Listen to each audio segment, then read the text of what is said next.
อ้บีโอ้ลูกเต้าเข้าโรงเรียนเขากำลังเลิกมาจะคนขันแบบตรงนี้ไหวบี2,000ก็เป็นเอาอยู่มันตื่นดี ไม่หลับนะเอาเตะทงให้เพื่อนสิเอาไล่มึงไปโมงคุณโต๊ะค่ะยุมีเงินน่ะคุณโต๊ะยังไงครับนะ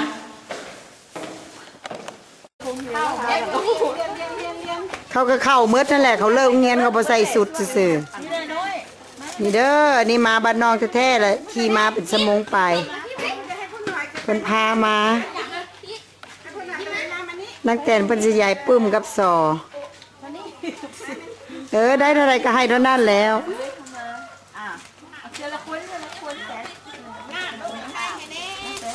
ยิ้มเลยเด้อเพราะว่าที่เอาไ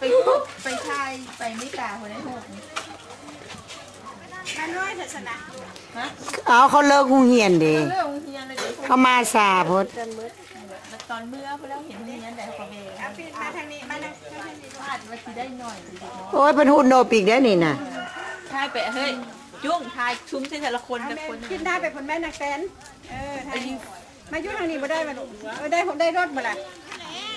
อันนี้ก็ยังได้แต่รถโอ้ยก็ได้ที่ค่อยเลยไปเรื่องของค่อยอันนี้ crazy เลยคนนี้ก็เขียนเป็นดอกเขาเงียนอยู่ดอกเขียนว่าเป็นก็เข้าเป็นใช่เป็นใช่นำพระเจ้าเด้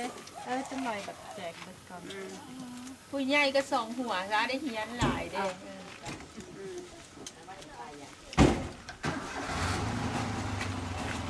ผู้จังหวังใหญ่ก็ทำก่อน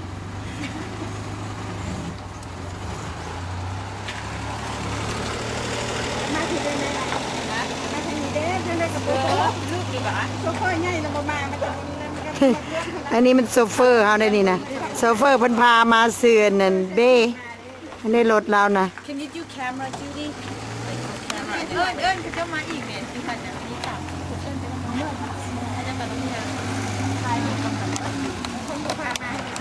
อาชีพเป็นเจนสีออกมาลงใส่นี่ได้ขนมน้ำได้ปุ้มน้ำลึกซิดโศกโศกเลยมันนี่ It's only $1 โอ้ยเจ๊เช้าอ่านถึงเนาะโอ้เป็นมาตั้งได้หลักนอกเป็นสิโดยขอบคุณหลัก ETL แต่ว่าสิตัวได้ขนมได้บ่เพราะภาษาลาวแหละไปพุ่นไม่ต้องว่าภาษาไทยดอกนะโอ้เก่าเมื่อน้ำกันเนาะได้เมื่อเป็นอย่างไม่บ่เอาเท่านั้นแล้วเราหน้าอายว่ะบ่ได้เมื่อไถอันหน้าที่ทานนี่บ่อยากเอาก้อนเจ็บบัดแล้วมานอกในก้อนอันใดอีมันพูดขนาดลูกศิษย์ลาวเบิดเลยนี่เรือก็เอาให้ผู้ใหญ่ได้ผู้ใหญ่ก็กินได้ตัวขนมมันนะจูดี้เอาไทยโนสมบูรณ์เอารถคันเมื่อกี้นี่หวะบ่คนละคันคือกันเลยเนาะอันเก่งอันนี้ละเม่นแหละอันเก่าหั่นแหละอันนี้มันคุณครูเพิ่นคุณครูเด็กน้อยมาแม่เด็กน้อยยี่หันมีลงมาเอาไว้อันปากชาติแต่มันมีบ้านอันนี้เสื้อสีนวลที่หัดฟันนักเรียนมาให้ยาดีมันได้ตาบอดนะได้ที่ตาบอด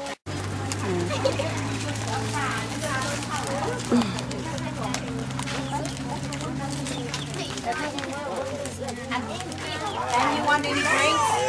Want any drink? No, I'm fine. ลูกศิษย์เบิดบ่เห็นมาละแก้วนี่นะ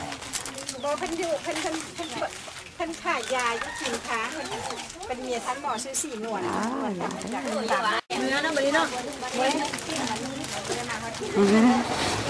เดี๋ยวเพิ่นได้ปลา